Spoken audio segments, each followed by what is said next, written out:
You can use the calculator to get your solutions. We want the values of x from negative 180 degrees to 90 degrees. So what you do, you go to mode and then you look for the table. In some calculators, the table is on number 3. You enter table. In this calculator is 7, so it's table. Then after this, you can enter your equation.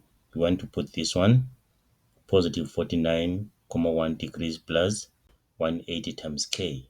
Put 49,1, 49,1, and then plus, then say 180 times k. So times k, we put x. So we press alpha, then x.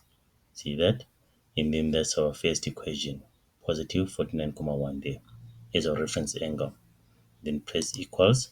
And then you can put the second one, which is negative 49,1. Negative 49,1 plus 180 times k.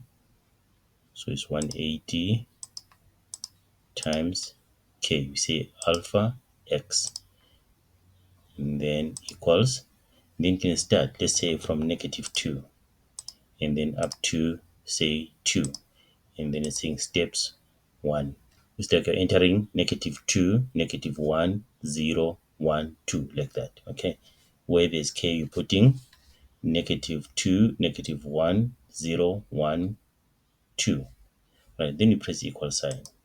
You see, these are the solutions. So you check your solutions, the ones which are between negative 180 degrees and 90. We have negative 130,9. We have it there. We have negative 49,1. It's one of the solutions there. We have positive 49,1, which is also one of the solutions there. Maybe let's check the other ones. Right, these ones are sort of outside our domain. So we just have these three. Negative 130,9, 49,1, and negative 49,1.